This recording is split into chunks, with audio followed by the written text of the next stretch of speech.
Hello guys, welcome back to the channel. और ये आपका आखिरी लेक्चर इस चैप्टर का।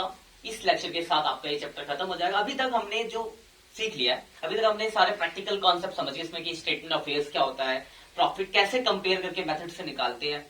और आज हम आखिरी पढ़ेंगे थ्योरी कि क्या क्या थ्योरी है और कैसे थ्योरी को समझेंगे। बहुत ही आसान लैंग्वेज में, प्रैक्टिकली वे में समझेंगे थ्योरी को कि क्या चीजें कहना चाहता है। याद करने की कोशिश मत करना, समझने की कोशिश करना। समझोगे तो आपको चीजें याद रहेंगी, याद करोगे तो भूल जाओगे। ठीक है, तो स्टार्ट करते हैं आखिरी लेक्चर आपका इस चैप्टर का, सिंगल एंट्री सिस्टम का। तो जो हम टॉपिक स्टार्ट कर रहे हैं, सबसे पहला क्वेश्चन जो हम पढ़ने वाले यहाँ पे, limitations of keeping incomplete record. मतलब अगर हम सिंगल एंट्री सिस्टम से अपनी अकाउंटिंग करते हैं तो उनकी कौन कौन सी लिमिटेशंस है। क्वेश्चन पूछते हैं limitations of single entry system. देखो कुछ लिमिटेशंस मैं जिक्र कर रहा हूं। देखो 5 लिमिटेशंस हम यहाँ पे जिक्र करने वाले हैं, तो समझना लिमिटेशंस की बातों को कि लिमिटेशंस क्या क्या है। याद नहीं करना है, ठीक है, समझने की कोशिश करना कि लिमिटेशन क्या है और क्या कहना चाह रहा है। तो देखो अगर आप लिमिटेशंस को देखो तो पहला लिमिटेशन लिखा है, preparations of trial balance are not possible. मतलब ट्रायल बैलेंस बनाना पॉसिबल नहीं है। सिंपल याद रखो यार, ये कोई लिमिटेशन क्यों है ट्रायल बैलेंस बनाना। लिमिट अगर आपको याद हो, डबल एंट्री सिस्टम में पढ़ा, तो पहले हम जर्नल एंट्री पास करते थे, फिर हम लेजर बनाते थे, फिर लेजर के बाद हम लेजर का बैलेंस बेस के ट्रायल बैलेंस बनाते थे। तो अगर हम सिंगल एंट्री सिस्टम फॉलो कर रहे हैं तो ना तो हमने जर्नल किया, ना ही हमने लेजर बनाया, तो कैसे आप ट्रायल बैलेंस बना सकते हो। तो सबसे पहली कमी यही है कि अगर आप सिंगल एंट्री सिस्टम से अपनी अकाउंटिंग करते हो तो आप ट्रायल बैलेंस नहीं बना सकते। और अगर ट्रायल बैलेंस नहीं बना सकते तो आपकी कमी क्यों हुई है, तो आप अपने बिजनेस की अर्थमेटिकल एक्यूरेसी नहीं देख सकते। आप बुक्स ऑफ अकाउंट अर्थमेटिकली से बताया था कि ट्रायल बैलेंस जब आपका मैच कर जाता है तो लगता है कि हाँ सब कुछ आपने अर्थमेटिकली सही करा। जब हमने ट्रायल बैलेंस पढ़ा था तो उसमें इस बात को हमने पढ़ा था कि ट्रायल बैलेंस अकाउंटिंग की अर्थमेटिकल एक्यूरेसी बताता है कि आपने लेजर सही बनाया है या नहीं। तो एक कमी है सिंगल एंट्री सिस्टम की कि आप ट्रायल बैलेंस नहीं बना सकते, तो अपने बिजनेस की अर्थमेटिकल एक्यूरेसी नहीं देख सकते। क्यों? क्योंकि आप बोथ एस्पेक्ट को रिकॉर्ड नहीं करते हो। क्लियर है बात। दूसरी कमी है, ट्रू प्रॉफिट और loss can not be ascertain. देखो सिंपल सी बात है, एक बात ध्यान रखना, जो सिंगल एंट्री सिस्टम होता है उसमें हम सारे अकाउंट्स नहीं बनाते, हम नॉमिनल अकाउंट को इग्नोर करते, खर्चे एक्सपेंस के अकाउंट नहीं बनाते, जाते फिजिकल वैल्यू कैलकुलेट कर देखते, मशीन इतने की है, फिजिकली देखते कितने की है तो लिख दिया। सिंगल एंट्री है ना, डबल एंट्री तो रिकॉर्ड ही नहीं कर रहे। तो जब हमने सारी चीजें लिखी ही नहीं है, लिखा नाम से समझो इनकम्प्लीट रिकॉर्ड, जब रिकॉर्ड ही पूरे नहीं है तो आप बिजनेस का सही प्रॉफिट लॉस कैसे बता सकते हो। तो दूसरी कमी यही है कि ट्रू प्रॉफिट और लॉस आपको पता नहीं चलता। देखो दिखाया, because nominal account are not maintained and trading and profit account cannot be prepared, hence profit नहीं निकल पाता है भाई। सिंपल याद रखो, ऐसे याद रखो, शॉर्टकट में याद रखो ना। क्या करा, अगर आप सिंगल एंट्री सिस्टम फॉलो कर रहे हो, तो अगर आप सिंगल एंट्री सिस्टम फॉलो करो तो इनकम्प्लीट रिकॉर्ड है आपका चैप्टर। तो रिकॉर्ड आपके अगर इनकम्प्लीट, तो प्रॉफिट कैसे आ सकता है कंप्लीट, तो करेक्ट प्रॉफिट लॉस नहीं आता। तो दूसरी कमी है कि करेक्ट प्रॉफिट लॉस आप पता नहीं कर पाते। क्लियर बात। तीसरी कमी लिखिए, not recognise in the assessment of income tax and sales tax. अब ये क्या है, तो देखो जब हम टैक्स पॉलिसीज फॉलो करते हैं, टैक्सेशन के लिए जब वैल्यूएशन होती है, तो वहां पे सिंगल एंट्री सिस्टम को रिकॉग्नाइज नहीं किया गया। बोला गया कि अगर आपको टैक्स लिए मतलब जो हम अपने दिखाते स्टेटमेंट, तो आपको डबल एंट्री सिस्टम फॉलो करके दिखाना होगा, सिंगल एंट्री से आप नहीं कर सकते। तो सिंगल एंट्री वैसे भी कोई जो टैक्स पेइंग कंपनी तो सिंगल एंट्री फॉलो ही नहीं करती। सिंगल एंट्री होता है छोटे मोटे दुकानदार जिनको डबल एंट्री की जरूरत नहीं है, आया पैसा हिसाब रख लिया, वो लोग करते हैं। छोटे व्यापारी सिंगल एंट्री करते हैं, तो पढ़ेंगे क्यों फायदेमंद भी होता है उनके लिए सिंगल एंट्री करना। तो एक कमी ये है कि टैक्स में रिऑर्गेनाइजेशन नहीं है, वहां पे डबल एंट्री सिस्टम को ही काउंट किया जाता है। तो ये भी एक कमी हो गई। अगली कमी लिखिए, डिफिकल्ट इन कंपैरेटिव स्टडी। एक बात बताओ, जब आप रिकॉर्ड ही पूरे कंप्लीट तरह से मेंटेन नहीं करो तो आप कंपेयर कैसे कर सकते हो। जब आपका रिकॉर्ड कंप्लीट होगा तभी तो आप कंपेयर कर सकते हो। तो एक हमारी ये भी कमी होती है कि हम अपने सिंगल एंट्री सिस्टम में कंपेयर नहीं कर सकते ये चीजों को। क्लियर है बात। और आखिरी है, proper valuation of assets are not possible at the time of sale of business. मतलब जब अगर हमें अपने बिजनेस को बेचना होता है तो हमारा डबल एंट्री सिस्टम तो है नहीं, सिस्टमैटिक रिकॉर्ड तो मेंटेन है नहीं, हम तो फिजिकली जाके वैल्यू कंसीडर करते हैं, एसेट्स इतने का इतने का। तो हम true and fair value of assets नहीं बता पाते हैं जब अपने बिजनेस को रियलाइज मतलब बेचना होता है। तो ये सब कुछ कमियां है, मतलब लिमिटेशंस है किसकी, तो सिंगल एंट्री सिस्टम या इनकम्प्लीट रिकॉर्ड की। क्या क्या सिंपल है, पहले कहा कि ट्रायल बैलेंस नहीं बना सकते भाई आप, प्रॉफिट लॉस है आपको पता नहीं चलता, रिकॉग्नाइज नहीं है टैक्सेशन पॉलिसीज के लिए। अगला क्या है कि कंपैरेटिव स्टडी आप नहीं कर सकते, और पॉसिबल नहीं होता कि हम true and proper valuation of कर सके एसेट्स के at the time of sale of assets. ठीक है, ऐसे नहीं कि सिर्फ इतने ही है, और भी है, पर हमने क्या ज्यादा 3 नंबर में आएगा, 5 पॉइंट बहुत होते हैं भाई। क्लियर है बात? तो ये आपका क्वेश्चन खत्म होता है लिमिटेशंस। आगे बढ़ते हैं, अगला क्वेश्चन है आपका difference between double entry system and incomplete record. देखो ये चीज हमने आपको फर्स्ट टर्म में भी आपने पढ़ा होगा, आपको याद हो तो एक बार फिर से जिक्र कर लेते हैं। तो हमने कुछ पॉइंट यहाँ पे डिस्कस किया है, वैसे तो बहुत सारे पॉइंट होते हैं, करते तो खत्म नहीं होता, पर यहाँ पे हमने कुछ पॉइंट लिए जिसके बेसिस पे हम इसका डिफरेंस देख रहे हैं। तो पॉइंट ये है आपका कि डबल एंट्री सिस्टम और सिंगल एंट्री सिस्टम में डिफरेंस। तो सबसे पहला डिफरेंस दिया गया है रिकॉर्डिंग ऑफ ट्रांजैक्शंस। क्या दिया गया आपका? Recording of transactions, recording of both aspect. तो आप बताओ कौन बोथ एस्पेक्ट? देखो बेसिस पे डिफरेंस जानने से ये अच्छा फायदा होता है कि आप बता सकते हो खुद से। रिकॉर्डिंग ऑफ बोथ एस्पेक्ट, तो double entry system both aspect को रिकॉर्ड करता है, single entry system both aspect को रिकॉर्ड नहीं करता है। पहला डिफरेंस। दूसरा क्या है? Types of account. तो जो ये आपका डबल एंट्री सिस्टम होता है, ये ऑल टाइप्स ऑफ अकाउंट्स को रिकॉर्ड करता है, मतलब रियल, पर्सनल, नॉमिनल, 3 तरह के अकाउंट होते हैं, तो सारे रिकॉर्ड होते हैं। लेकिन जो आपका सिंगल एंट्री सिस्टम होता है सिर्फ only personal account and cash book का ही मेंटेन करता है, पर्सनल अकाउंट और कैश बुक, पैसा कैश का हिसाब किताब और जो भी पर्सनल अकाउंट में आता है इतना ही रिकॉर्ड मेंटेन करता है। तीसरा डिफरेंस है ट्रायल बैलेंस। तो डबल एंट्री सिस्टम में, ये तो आप समझ गए होंगे, तो डबल एंट्री सिस्टम में आप ट्रायल बैलेंस बना सकते हो, अपनी अरिथमेटिकल एक्यूरेसी निकाल सकते हो, लेकिन सिंगल एंट्री सिस्टम में आप ट्रायल बैलेंस नहीं बना सकते और अपनी अरिथमेटिकल एक्यूरेसी नहीं बता सकते। क्लियर बात? अगला पॉइंट है नेट प्रॉफिट और लॉस। तो जो आपका डबल एंट्री सिस्टम है वो आपको ट्रू एंड फेयर वैल्यू बताता है, आप सही प्रॉफिट लॉस दिखा सकते हो। तो डबल एंट्री सिस्टम आपको सही प्रॉफिट लॉस बताता है क्योंकि आप वहां पे ट्रेडिंग पेनल अकाउंट बनाते हो, लेकिन ये जो होता है आपका ट्रू एंड फेयर वैल्यू नहीं बता पाता क्योंकि वहां पे कंप्लीट रिकॉर्ड ही नहीं होते हैं। क्लियर है बात यहां तक? और आखिरी पॉइंट ये पॉइंट है, ऐसा नहीं कि 5 ही पॉइंट और भी हो सकते हैं, हमने सिर्फ 5 किया, इससे बड़ा क्वेश्चन नहीं आने वाला आपके पास। Financial position.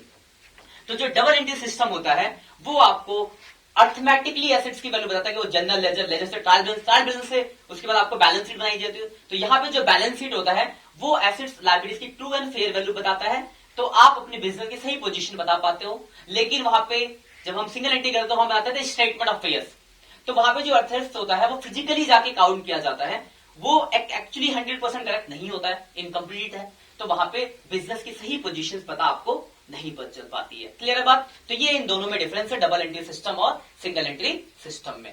क्लियर है बात यहां तक? एक और चीजें देखते हैं, आपका दूसरा point, difference between single entry and double entry. मेरे हिसाब से आपको कोई डाउट नहीं होगा। ये तीसरा क्वेश्चन जो बनता है, ये भी एक क्वेश्चन है, 4 क्वेश्चन है, थ्योरी की इसमें ज्यादा नहीं है। तो तीसरा क्वेश्चन अगर आप देखो तो लिखा हुआ है, आपका क्वेश्चन क्या है? तो आपका क्वेश्चन है स्टेटमेंट ऑफ फेयर्स अलग जस्ट बैलेंस शीट। तो आपको डिफरेंस बताया गया बैलेंस शीट और स्टेटमेंट ऑफ फेयर्स में, कि स्टेटमेंट ऑफ फेयर्स और बैलेंस शीट में क्या डिफरेंसेस है। जब मैंने आपको प्रैक्टिकल बताया तो मैंने कहा था कि एक थ्योरी आएगा जहां पे आपको बैलेंस शीट और स्टेटमेंट ऑफ फेयर्स में डिफरेंस समझाया जाएगा। तो ये वही क्वेश्चन है, ध्यान से समझना, बेसिकली पॉइंट को समझने की कोशिश करना। पहला पॉइंट है डबल एंट्री। तो बैलेंस शीट क्या होता है? वो double entry, it is prepared with the list of ledger account drawn books account की basis of double entry. But statement of affairs it is list of ledger account तो नहीं होता है, क्योंकि यहाँ लेजर जनरल लेजर तो बनता नहीं है। ये क्या करता है? जाके इंफॉर्मेशन के हिसाब से अकाउंट मेंटेन करता है। तो ये कौन सा सिस्टम है? ये सिंगल एंट्री सिस्टम है। देखो लिखा है it is not prepared with the list of ledger balance but with such information as it available from the accountant recorded keep on the basis of single entry। ठीक है, तो ये laser के base पे बनता है, तो डबल एंट्री सिस्टम से इसका अकाउंट मेंटेन हुआ बैलेंस शीट का, बट स्टेटमेंट ऑफ फेयर्स किससे होता है? सिंगल एंट्री से। पहला पॉइंट क्लियर है। दूसरा पॉइंट देखो लिखा है अर्थमेटिकल एक्यूरेसी। तो ये ट्रायल बैलेंस के हिसाब से आपकी बैलेंस शीट बनेगी है, यहाँ पे आपको अर्थमेटिकल एक्यूरेसी पता चल सकती है। क्यों? क्योंकि बैलेंस शीट मैच नहीं करे तो कहीं ना कहीं गड़बड़ है, लेकिन यहाँ पर आपको अर्थमेटिकल एक्यूरेसी का पता नहीं चलता। देखो लिखा है the tally of the balance sheet prove arithmetical accuracy of the accounting book की because it is prepare on the basis of trial balance. तो यहाँ पे क्या होता है? बैलेंस शीट की टैली हो जाती है तो आपको अर्थमेटिकल एक्यूरेसी पता चल जाती है। क्यों? क्योंकि ट्रायल बैलेंस के बेसिस बना। पर यहाँ देखो the statement of affairs does not prove the arithmetical accuracy of the accounting books because it is not prepared on the basis of trial balance, क्योंकि ट्रायल बैलेंस के बेस पे नहीं बना है, या मैच वाला कोई कॉन्सेप्ट होता ही नहीं है। तो दूसरा पॉइंट डिफरेंस है। तो यहाँ पे हम अर्थमेटिकल एक्यूरेसी बता सकते हैं बैलेंस शीट में, पर स्टेटमेंट ऑफ फेयर्स में अपनी अर्थमेटिकल एक्यूरेसी नहीं बता सकते। ठीक है, सेकंड डिफरेंस। थर्ड लिखा है value of assets and liabilities. तो जो यहाँ पे होता है बैलेंस शीट में वो ट्रू एंड फेयर वैल्यू होती है एसेट्स और लायबिलिटीज की, एक्चुअल वैल्यू होती है, क्योंकि वो ट्रायल बैलेंस के बेस पे पूरा डबल एंट्री सिस्टम सारी चीजों को डबल मेंटेन करते हुए बना हुआ है, लेकिन यहां पर ट्रू वैल्यू नहीं होती है, एस्टिमेशन बेस्ड होता है, फिजिकल इंस्पेक्शन। देखो बड़े यहाँ पे फिजिकली इंस्पेक्शन करके जाके फिजिकली देखा जाता है कि पूरी तरह से करेक्ट नहीं होता। तो स्टेटमेंट ऑफ अफेयर्स की जो वैल्यू होती है एसेट्स लायबिलिटीज की, वो 100% करेक्ट नहीं होती, वो estimation based physically calculation based पे होती है, लेकिन बैलेंस शीट की होती है। ठीक है डिफरेंस। अगला पॉइंट है ऑब्जेक्टिव, कि भाई ऑब्जेक्टिव क्या है। तो बैलेंस शीट का क्या ऑब्जेक्टिव बताओ। तो आप पढ़ते आगे बैलेंस शीट बनाते हैं बिजनेस की पोजीशन निकालने के लिए। तो बैलेंस शीट का ऑब्जेक्टिव है ये देखो लिखा है, it is prepare to ascertain the financial position of the business. लेकिन इसका स्टेटमेंट ऑफ अफेयर्स किसे बनाते थे, तो आपको याद होगा स्टेटमेंट ऑफ अफेयर्स हम कैपिटल निकालने के बनाते हैं, ओपनिंग का बनाते थे ओपनिंग कैपिटल के लिए, क्लोजिंग का बनाते थे कैपिटल। तो इसका होता है कैपिटल फाइंड आउट करना। तो इसका क्या कहते हैं, बैलेंस शीट का जो ऑब्जेक्टिव होता है, मतलब उद्देश्य, वो होता है बिजनेस की पोजीशंस बताना।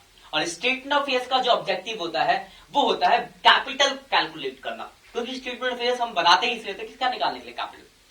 क्लियर बात, याद नहीं करना, समझना, चीजों को लिंक करके चलोगे प्रैक्टिकल से तो आसानी से याद रहेगी चीजें। अगला है ओमिशन ऑफ एसेट्स और लायबिलिटीज। तो जब बैलेंस शीट अगर आप बनाते हो कोई एसेट्स या लायबिलिटीज आप भूल जाओ तो आपको पता चल जाएगा, क्यों, क्योंकि आपकी बैलेंस शीट मैच नहीं करेगी, तो लगेगा कि हाँ भाई कहीं ना कहीं गलत है। लेकिन अगर आप स्टेटमेंट ऑफ अफेयर्स बना रहे हो तो वहां पे अगर किसी चीज को भूल जाते हो तो आपका कैपिटल कम अलग आ जाएगा, लेकिन आपको क्या पता चल पाएगा कि कुछ गलत है, तो नहीं पता चल सकता। तो omission of assets and liabilities should be identify या deducted in balance sheet because balance sheet not match, लेकिन स्टेटमेंट ऑफ अफेयर्स में आप उसको डिडक्ट नहीं कर सकते हैं। Clear difference. अगला पॉइंट है रिलायबिलिटी, भरोसे लायक। तो सिंपल सी बात है, बैलेंस शीट पे ही भरोसा होगा, क्योंकि पूरा सिस्टम के बेस पे बना है, तो ये भरोसे लायक होता है, ये वाला नहीं है। ठीक है, लेस रिलायबल है ये मोर रिलायबल है। ठीक है, ये आपका थर्ड क्वेश्चन था, difference between balance sheet and statement of affairs. एक अच्छा क्वेश्चन था, यहां से क्वेश्चन पूछा जाता है। और आखिरी थ्योरी का जो इसका क्वेश्चन बनता है वो यूजेस और reasons to keep incomplete system. तो देखो कुछ चीजें बताई गई है कि हम सिंगल एंट्री सिस्टम क्यों फॉलो करते हैं, सिंगल एंट्री सिस्टम। अब देखो भाई फायदे पूछे गए तो आप फायदे बताओ, क्यों यूजेस बताओ, फायदे क्या रीजन है, क्यों है कि हम सिंगल एंट्री लगाते हैं। तो देखो पहला है सिंपल मेथड होता है, जो आपका सिंगल एंट्री सिस्टम है वो क्या है, वो भाई सिंपल मेथड है। सिंपल मेथड ठीक है ना, it is an easy and simple method of recording business transaction because it does not required special knowledge to principle और डबल एंट्री सिस्टम। मतलब कोई डबल एंट्री सिस्टम के रूल्स एंड प्रिंसिपल की जरूरत नहीं है। रिकॉर्ड किया, छोटी लाला की दुकान है, डबल एंट्री सिस्टम थोड़ी ना 12 प्रिंसिपल आपने पढ़े वो थोड़ी ना रिकॉर्ड करता है, सीधे आया लिखा, अच्छा खाते पे 500 आया है, गया 1000। तो सिंपल मेथड होता है, कोई अर्थमेटिकली आपको रूल्स रेगुलेशन जो अपने अकाउंटिंग नहीं लगाने हैं, डेबिट क्रेडिट का रूल नहीं लगाना, सीधा सीधा हिसाब लगा देना है। तो सिंपल मेथड्स होता है। तो पहला। दूसरा लेस एक्सपेंसिव, सिंपल सी बात है, अगर आसान मेथड है तो आपको किसी ऑपरेटर की जरूरत नहीं है, आपको अकाउंटेंट की जरूरत नहीं है, आप खुद भी छोटी मोटी चीजें आप खुद रिकॉर्ड मेंटेन कर सकते हो, तो खर्चा कम लगता है, तो लेस एक्सपेंसिव होता है। तो इसलिए छोटे जो व्यापारी होते हैं वो लोग सिंगल एंट्री सिस्टम को फॉलो करते हैं, क्योंकि उनके पास चीजें ही इतनी होती है, रिकॉर्ड करने में कोई परेशानी नहीं है। तीसरा है सुटेबल है, बोलिए आगे ना, सुटेबल को स्मॉल कंसर्न, मतलब जो छोटे मोटे व्यापारी छोटे मोटे बिजनेस होते हैं उनके लिए सुटेबल होता है सिंगल एंट्री सिस्टम। क्लियर बात। चौथा पॉइंट है easy to calculate profit, profit loss निकालना आसान होता है। देखो सिंपल है, अगर सिंगल एंट्री सिस्टम आप बना रहे हो तो चीजें आई गई कंपेयर करना पड़ा, तो आपने प्रॉफिट निकालना। देखो मेथड आप खुद भी ऐसे सोचो, आपने पढ़ा फाइनल अकाउंट, वहां पे ट्रेडिंग पीएनएल बैलेंस शीट बनाना पड़ता है। यहाँ पे एक छोटा सा फॉर्मूला है, closing capital equal to opening capital, ये profit equal to closing capital minus opening capital minus additional capital plus drawing. Formula लगाया, आंसर निकाल दिया, कंपेयर करके आंसर निकाल दिया। आसान था कैलकुलेशन करना पिछले वाले चैप्टर से, बस इसलिए इजी है, easy method to calculate profit loss. वही पॉइंट बता दिया, प्रैक्टिकल को थ्योरी में बता दी। अगला फ्लेक्सिबल मेथड, मतलब कोई रूल्स एंड रेगुलेशन तो नहीं। देखो डबल एंट्री सिस्टम अगर आप करोगे तो उसके रूल्स एंड रेगुलेशन से आपको उसको फॉलो करना पड़ेगा, लेकिन सिंगल एंट्री का कोई रूल रेगुलेशन थोड़ी ना। तो फ्लेक्सिबल, अपने हिसाब से बिजनेस को जो सुटेबल लगता है, बिजनेस में अकाउंटेंट है, मेरा बिजनेस छोटा व्यापारी हूं, तो जो मुझे अच्छा लगता है उस हिसाब से मैं अपनी चीजों को थोड़ा बहुत एडजस्ट कर सकता हूं। तो फ्लेक्सिबल मेथड होता है। ठीक है, तो ये इसके कुछ यूजेस थे कि अगर कोई आपसे पूछ दे, ज्यादातर इंपॉर्टेंट क्वेश्चन में देखो लिमिटेशन पूछा जाता है। दूसरा डबल एंट्री सिंगल एंट्री में भी कभी कभी डिफरेंस आता है, और बैलेंस शीट और स्टेटमेंट ऑफ अफेयर्स में डिफरेंस। 4 और ये चौथा, 4 ही क्वेश्चन इसमें, 3 क्वेश्चन पहले इंपॉर्टेंट, ये बहुत कभी पूछा था, फिर भी आपको पता होना चाहिए।